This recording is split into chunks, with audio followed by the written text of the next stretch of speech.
오늘 우리가 요한복음 13장 34절에서 35절의 말씀을 통해서 서로 사랑하라라는 제목으로 말씀을 함께 나누도록 하겠습니다. 여러분 오늘 말씀의 시작을 저 분당에 가면 이 지구촌 교회라고 있어요. 들어보셨나요? 네. 그 지구촌 교회를 개척하시고 지금은 은퇴하신 목사님이 이동원 목사님인데, 이번에는 오늘 말씀은 그분에 대한 글로 오늘 말씀을 시작하려고 합니다. 일전에 그분이 신문에서 읽은 내용을 여러분들에게 전해드리고자 하는데요. 일본 3인당, 이 3인당이 사회민주당이더라고요. 그 사회민주당의 부총재로 있는 이토라시라는 분이 이제 전격적으로 정계 은퇴를 선언하는 일이 일어나게 되게 됩니다.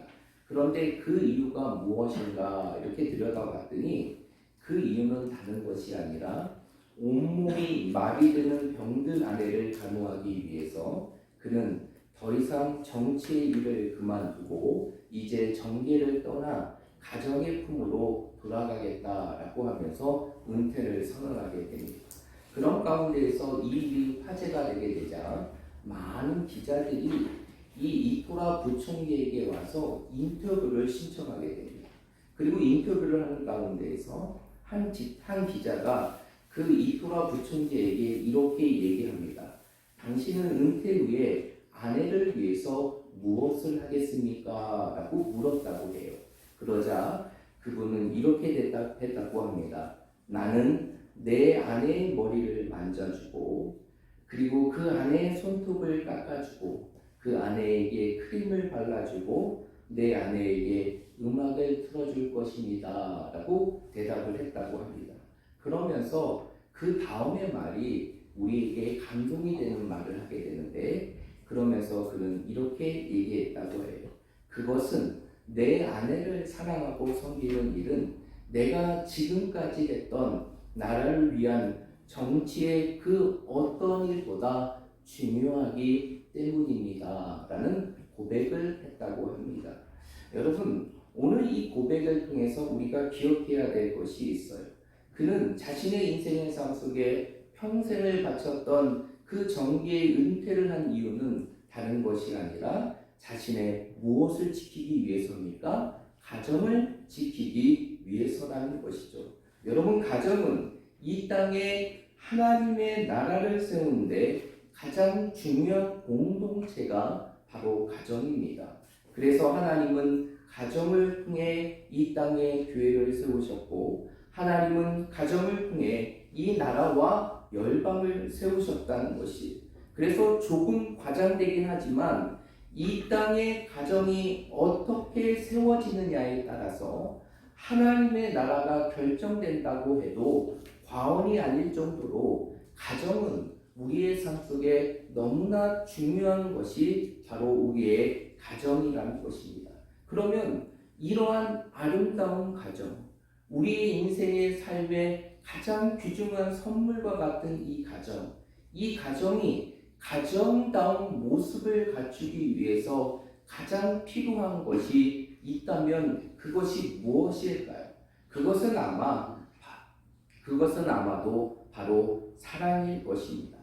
사랑이 없다면, 가정 안에 사랑이 없다면 그 가정은 단지 하우스, 곧 집이 될 수는 있을지라도 홈이라는 따스함을 느낄 수 있는 진정한 가정의 모습은 이룰 수 없기 때문입니다. 그렇기 때문에 그만큼 가정에 필요한 것이 있다면 그것은 바로 다른 것이 아닌 사랑인 것이고, 그 사랑은 가정을 보여줄 수 있는 가장 대표적인 심벌, 바로 상징이 되는 것이 바로 사랑이라는 것입니다. 제가 이 가정의 달을 설교하면서 여러분들에게 큰 주제를 가지고 세 번째 설교를 하고 있습니다. 그 주제는 바로 무엇일까요? 가족과 같은 교회라는 주제를 가지고 여러분들에게 오늘 세 번째 설교를 함께 나누고 있는데요. 여러분, 우리에게는 두 개의 가정이 있습니다. 그것은 바로 무엇이냐? 혈육으로 맺어진 가족의 공동체인 가정이 있을 뿐만 아니라 우리에게는 또 다른 가정 그리고 또 다른 가족이 있습니다. 그 가족의 공동체는 무엇일까요? 바로 교회라는 것이죠. 우리가 혈연은 아닐지라도 예수 그리스도의 피로 맺어져서 하나님 안에 영적인 가족의 모습을 이루는 공동체, 그것이 바로 무엇이냐? 교회라는 것입니다. 그래서 교회를 가장 성경적으로 그리고 교회의 의미를 가장 명확하게 설명할 수 있는 단어는 바로 다른 것이 아니라 가족이라는 것이, 결국 교회라는 것은 이러한 영적인 가족의 공동체, 그것이 바로 교회라고 말할 수 있는 것입니다. 그러면 이렇게 영적인 공동체인 교회 가운데, 이 영적인 가족의 공동체인 교회 가운데에도 가장 필요한 모습이 있다면 그것은 바로 어떠한 모습일까요? 아마도 그것은 사랑이 아닐까 생각합니다. 왜냐하면 교회는 무엇을 통해서 세워진 것입니까? 하나님의 사랑으로 세워진 것이고, 그 하나님의 사랑을 통해 예수 그리스도의 사랑으로 완성된 공동체가 바로 교회이기 때문이에요. 그리고 그 하나님의 사랑을 받고 그리스도의 사랑을 받은 우리들이 이 교회라는 공동체 안에서 서로를 살아가는 아름다운 모습을 이루어가는 것이 바로 교회의 모습이기 때문입니다.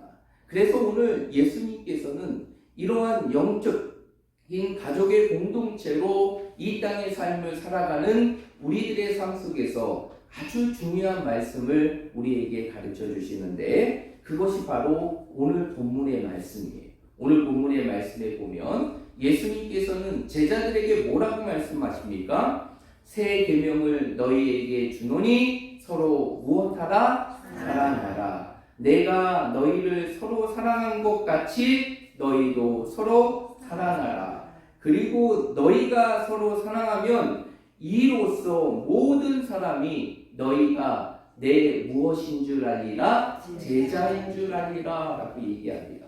여러분, 예수님과 제자들은 혈육적으로 한 혈육입니까? 아니죠. 아닙니다. 그 가운데 한 혈육도 있기는 하지만 완전한 혈육의 공동체가 아니에요. 그럼에도 불구하고 예수님께서는 그 제자들에게 가르쳐 주신 것이 바로 무엇이냐? 서로를 사랑하라는 것이. 그러면 이렇게 영적인 가족의 공동체를 이루며 이 세상을 살아가는 우리들이 이러한 영적인 가족의 공동체인 교회 속에서 정말 서로를 사랑할 수 있는 삶의 모습을 갖기 위해서는 우리의 삶 속에 어떠한 모습이 있어야 될까요? 저는 오늘 여러분들과 두 가지를 함께 나누며 오늘 말씀의 은혜를 함께 나누고자 하는데요. 첫 번째로 우리가 이 영적인 가족의 공동체, 교회 안에서 정말 서로를 내 몸과 같이 사랑하고 내 몸을 아끼듯 서로를 아끼며 살아가기 위해서는 무엇이 필요하느냐? 바로 희생이 필요하다는 것이에요. 여러분, 희생이 없는 사랑이 존재할까요? 아니에요. 모든 사랑의 전제는 바로 무엇이 있게 되느냐? 희생이 동반하게 됩니다. 희생이 없는 온전한 사랑은 이 땅에 어디에도 존재하지 않는 것이에요. 여러분, 우리에게 이 사랑의 모습을 가장 잘 가르쳐 주시고 몸으로 보여주신 분이 우리 예수님이시죠. 그런데 그 예수님이 이 땅에 사시면서 보여주신 그 사랑의 모습을 보게 되면 그 사랑의 모습은 크게 세 가지 모습으로 나타나게 됩니다. 그 세 가지 모습이 무엇일까요? 첫 번째로는 그 예수님께서 우리에게 보여주신 그 사랑의 첫 번째 모습은 무엇이냐? 바로 원수를 향한 사랑이에요. 그래서 오늘 본문의 말씀은 아니지만 여러분 마태복음 5장 44절의 말씀을 읽어보면 예수님께서는 제자들에게 이렇게 말씀하십니다. 너희 원수를 사랑하며 너희를 박해하는 자들을 위하여 무엇하라? 기도하라 라고 얘기해요.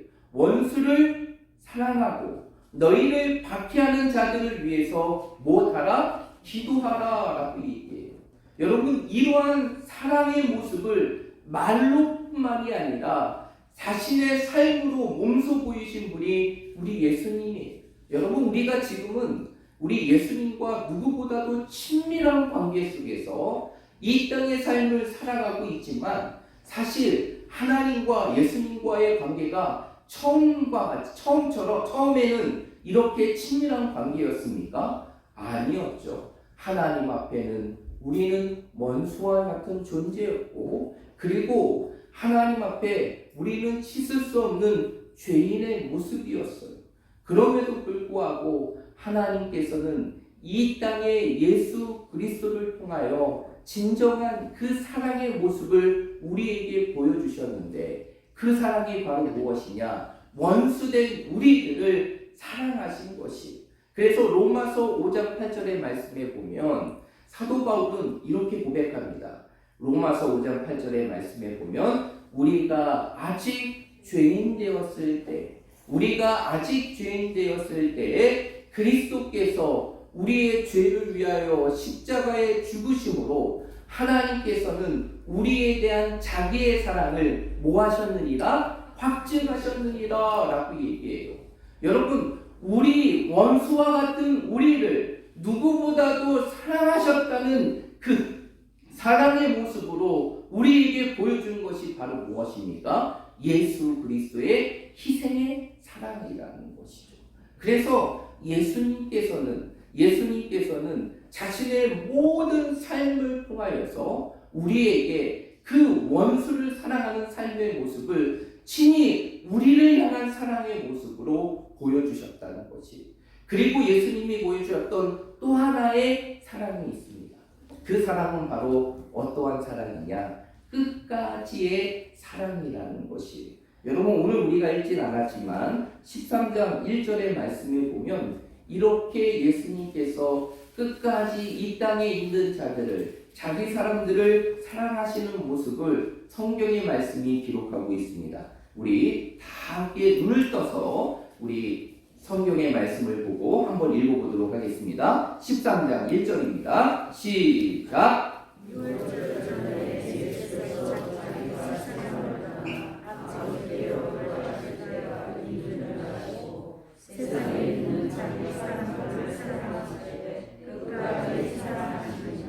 네, 1절의 말씀에 보면 6월절에 이제 예수님께서 하나님께로 가실 때가 다 이를 줄 아시고 이제 세상에 있는 자기 사람들을 사랑하셨는데, 예수님은 어떻게 사랑하셨다고요? 끝까지 사랑하셨다라고 말하고 있어요.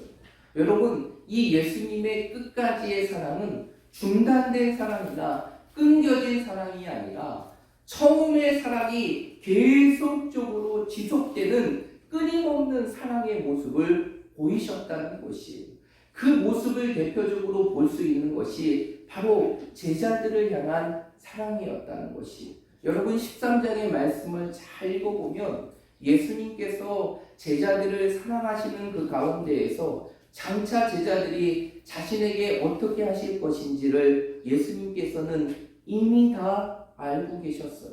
그 자신을 따르고 자신과 평생을 함께 하겠다고 하는 그 제자들이 이제 십자가의 죽음 앞에 자기를 부인할 것이고 자신의 곁을 떠날 것을 예수님께서는 다 아셨고, 심지어는 그 가운데 한 사람이 자신을 죽음 가운데 팔게 될 것을 예수님께서는 다 알고 계셨어요. 그럼에도 불구하고 예수님께서는 그 제자들을 어떻게 사랑하십니까? 끝까지 사랑하시게 되죠. 그리고 예수님께서는 누구도 하지 않았던 그 제자들의 발을 친히 씻기시고, 그리고 예수님께서 부활하신 이후에 자신을 부인했던 모든 제자들을 다시 불러서 그들을 사랑으로 품어주십니다. 이러한 끝까지의 사랑을 보여주신 분이 바로 우리 예수님이에요. 그리고 예수님의 세 번째 사랑의 모습이 있는데, 그 모습은 바로 무엇이냐? 자기의 목숨을 버리는 것입니다.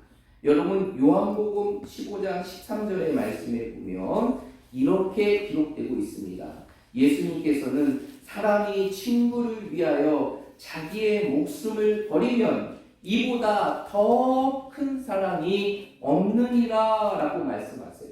예수님께서 가장 큰 사랑이라고 말씀하신 것은 바로 무엇입니까? 바로 누군가를 위하여 자신의 무엇을 버리는 것? 생명을 버리는 것. 누군가를 위하여 자신의 목숨까지 버릴 수 있는 것이 바로 가장 큰 사랑이다 라고 말씀하셨어요. 그리고 이 말씀을 이루신 분이 누구십니까? 예수님이죠. 그리고 예수님께서는 우리를 위하여 자신의 목숨까지, 자신의 하나뿐이 없는 그 생명까지 우리를 위하여 다 내어주셨어요. 여러분, 이러한 예수님의 사랑의 모습을 보게 되면 예수님께서 이렇게 완전한 사랑을 이룰 수 있었던 것은 바로 그 가운데 무엇이 있었기 때문인지 아십니까? 바로 자기의 희생이 있었기 때문이에요.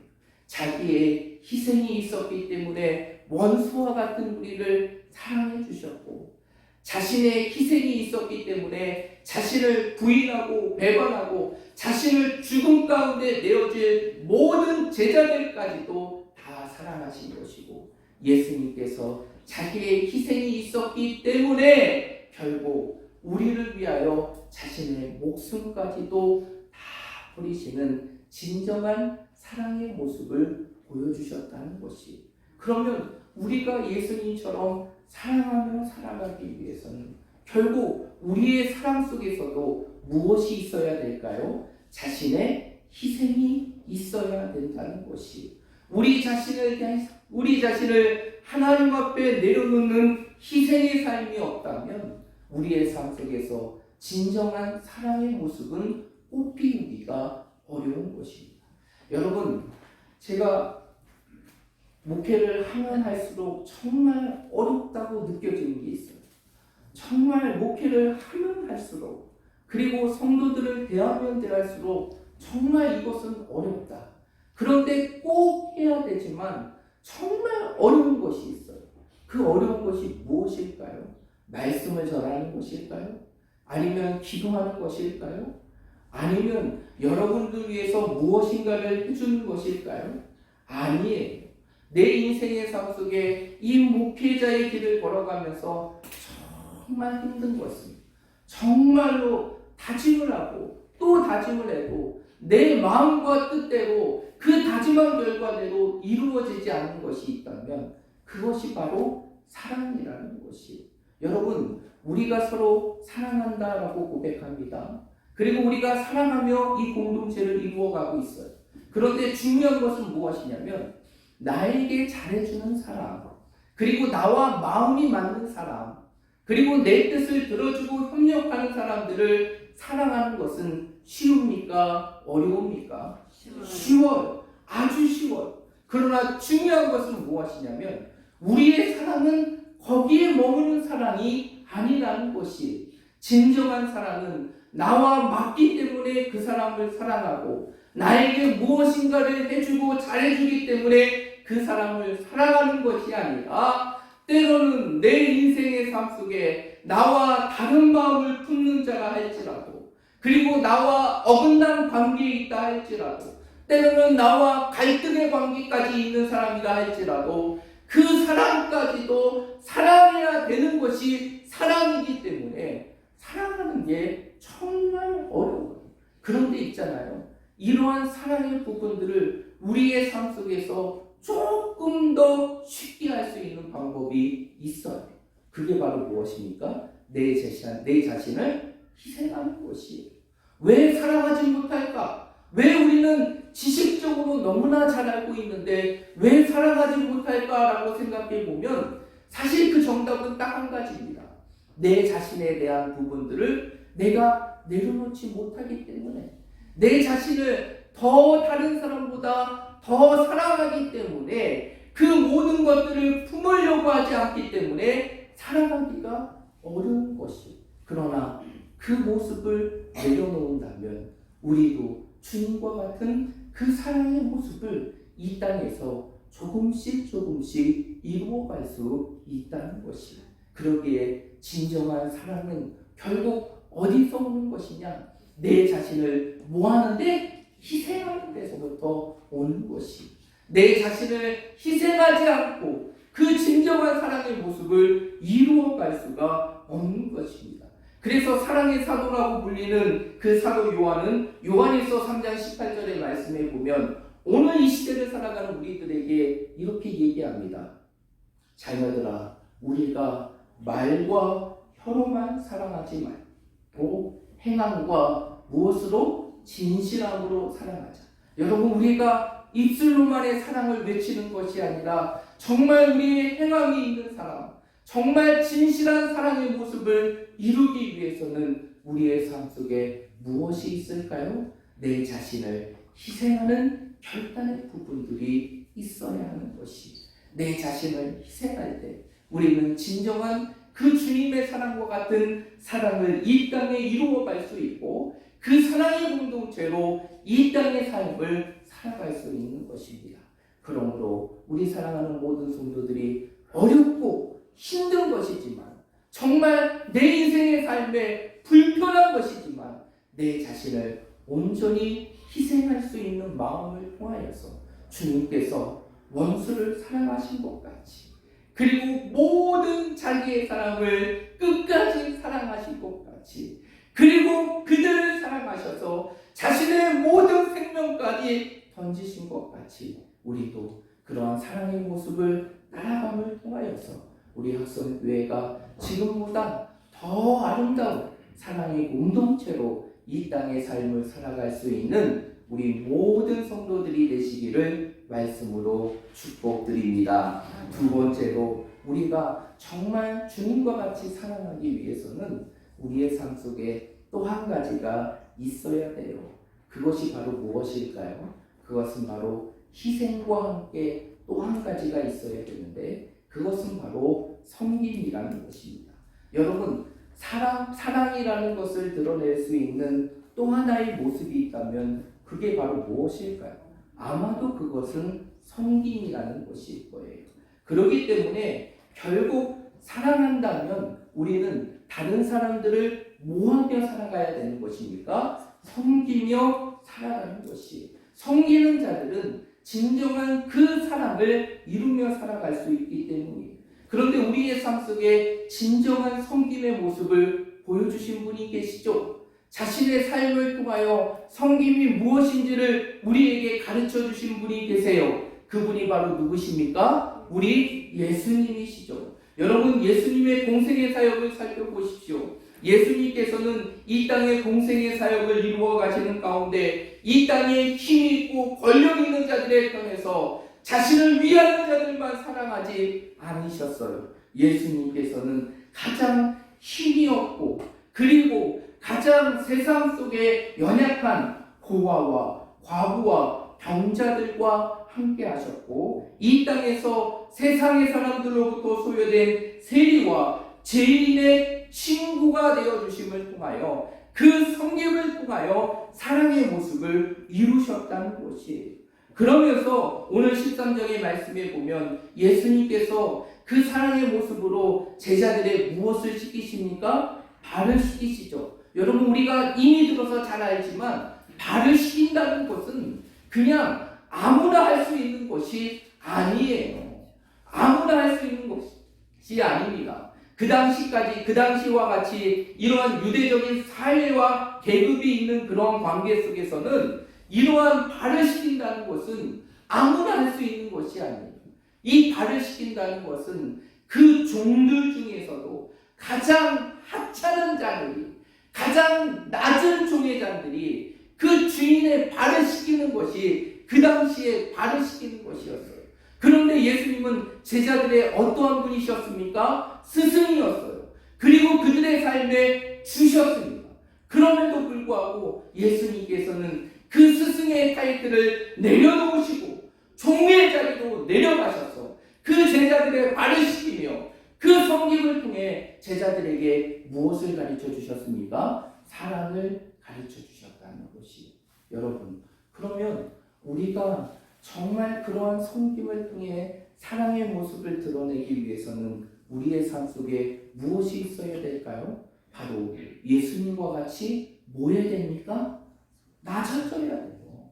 예수님과 같이 낮아져야 되는 것입니다. 여러분, 빌립보서 2장의 말씀을 한번 볼까요? 빌립보서 2장입니다.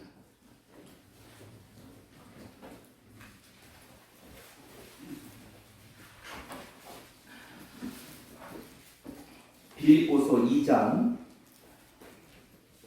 6절부터 8절까지의 말씀입니다.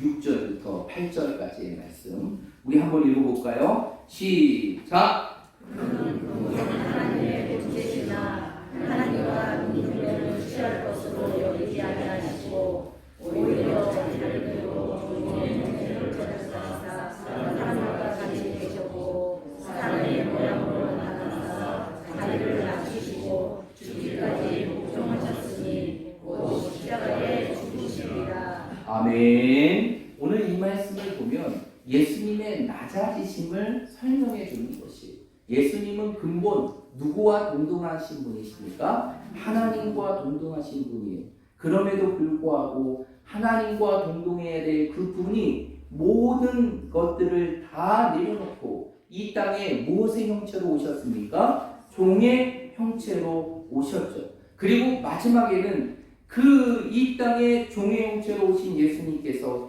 이 땅의 많은 사람들을 위하여 죽기까지 뭐 하셨습니까? 복종하며 낮아지셨어요.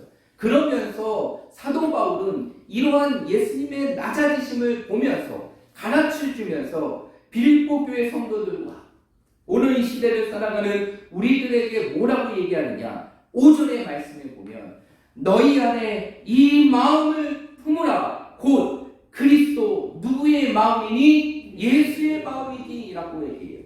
그러면서 결국 우리가 품어야 될 마음은 주님께서 하늘의 모든 영광과 하나님의 동등함을 내려놓고 이 땅의 종의 모습으로 마지막 죽음까지 낮아지신 것처럼 그 낮아짐을 따라가야 되는 것이 주님의 무엇임을 설명하고 있습니까? 마음임을 설명하고 있어요.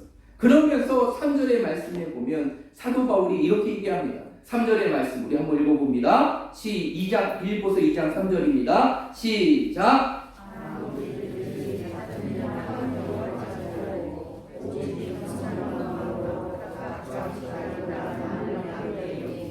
네, 3절의 말씀에 보면 아무 일에든지 다툼이나 허영으로 하지 말고 오직 겸손한 마음으로 각각 자기보다 남을 어떻게 여기라? 낮게 여기라 라고 말하고 있어요. 자신을 낮추고 그리고 다른 이들을 나보다 더 우월한 자로 더 귀한 자로 여기는 것이 바로 이 땅에 주님과 같은 성김을 통한 사랑의 삶을 이룰 수 있는 것임을 사도 바울은 우리에게 가르쳐주는 것이, 결국 우리의 삶 속에 성김을 통한 사랑의 모습을 이루기 위해서는 우리의 삶 속에 무엇이 있어야 될까요? 낮아짐이 있어야 돼요. 그 낮아짐은 내가 내려가는 것만으로 끝나는 것이 아니라 내가 내려가면 그 내려간 자리에서 나와 함께하는 모든 자들을 나보다 낮게 여길 수 있는, 더 좋은 자로 여길 수 있는, 더 귀한 자로 여길 수 있는 모습이 있을 때 우리의 삶 속에 섬김의 삶은 이루어지게 되고 그 섬김을 통한 사랑의 모습은 이루어지게 되는 것입니다. 여러분, 우리가 잘 알고 있는 의사요 그리고 신학자였던 슈바이처 박사를 기억하시죠? 한평생 그 아프리카에서 하나님이 주시는 자신의 모든 재능을 다 아름답게 사용하신 그 슈바이처 박사의 일화가 있는데요.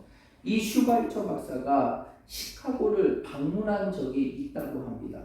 그러자 슈바이처 박사가 시카고에 오신다고 하자 그 시카고의 시장뿐만 아니라 그 당시에 유명한 인사들이 이 슈바이처 박사를 맞이하고 환영하기 위하여 거리로 나오게 되었어요. 그리고 이제 슈바이처 박사를 태운 열차가 이제 세워지게 되고 이 슈바이처 박사가 내려가게 됩니다. 그리고 이제 슈바이처 박사가 이제 나를 맞이하고 있는 많은 유명인사들과 시장을 보고 그분들께 가서 인사를 하려고 하는 가운데 문득 그의 눈에 스치는 한 사람이 있게 됩니다. 그 사람은 바로 무엇이냐? 힘겹게 양손에 두 가방을 들고 가는 할머니였어요. 노파였습니다. 그러자 슈바이처 박사는 자신을 기다리는 그 많은 유명인상과 시장을 향한 발걸음을 돌이켜서 그 할머니에게로 가서 두 가방을 받고 그 가방을 기차 안에 놓아다 드리고 심지어는 그 할머니의 좌석까지 확인해보고 다 한철인 다음에 다시 시장님 앞으로 왔다고 합니다. 그리고 그 시장님에게 이렇게 얘기했다고 합니다. 시장님, 죄송합니다. 제가 평소의 버릇 때문에 너무나 큰 신뢰를 했군요. 그러자 이 일이 모든 방송 언론 매체들에게 알려지게 되고 그 슈바이처 박사의 그 겸손함이 높이 평가되는 그러한 일들이 있었다고 합니다. 여러분, 우리는 때로는 좁은 생각으로 이러한 생각을 품게 됩니다. 내가 섬김을 받을 위치에 있으면 마치 그것이 내가 성공한 것 같고 내가 높아지는 것 같처럼 생각하는 경우가 있지만 진정한 높임은 그러한 대접을 받고 섬김을 받는 것이 아니라 오히려 섬기는 것임을 예수님께서는 우리에게 가르쳐 주세요. 그래서 마태복음 20장 26절부터 28절까지의 말씀에 보면 예수님께서는 이렇게 말씀하십니다. 너희 중에 누구든지 크고자 하는 자는 너희를 섬기는 자가 되고 너희 중에 누구든지 으뜸이 되고자 하는 자는 그들의 종이 되어야 하리라. 인자가 온 것은 섬김을 받으려 함이 아니요 도리어 섬기려 하고 자기 목숨을 많은 사람의 대속물로 주려 함이라 라고 말씀하셨어요. 예수님께서는 뭐라고 얘기합니까? 어떠한 자가 큰 자라고 말하고 있습니까? 어떠한 자가 으뜸이 되는 자라고 말하고 있어요? 섬기는 자고 그리고 종이 되는 자이며 예수님이 이 땅에 오신 목적은 그 섬김을 받기 위해서가 아니라 이 땅에 많은 사람들을 섬기고 그 섬김의 모습으로 자신의 모든 것을 내어주기 위해서 이 땅에 오셨음을 예수님께서는 말씀하고 있다는 것입니다.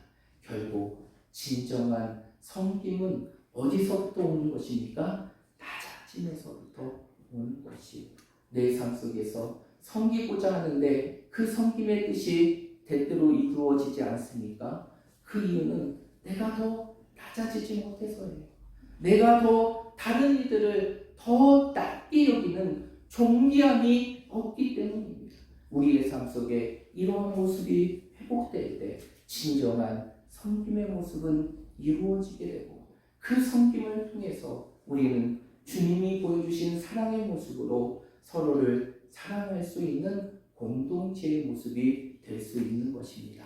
그러므로 우리 사랑하는 모든 성도들이 오늘 주신 이 말씀을 기억하면서 끊임없이 우리의 삶 속에 낮아짐을 통하여 섬김을 통하여 주님의 사랑을 따라가고 더 나아가 내 자신을 끊임없이 희생할 수 있는 결단의 모습으로 주님의 사랑을 우리와 함께하는 많은 공동체와 함께함을 통하여서 우리 학성교회가 지금보다 더 아름답고 사랑하는 공동체로 세워지는 하나님의 놀라운 역사가 있기를 말씀으로 축복드립니다.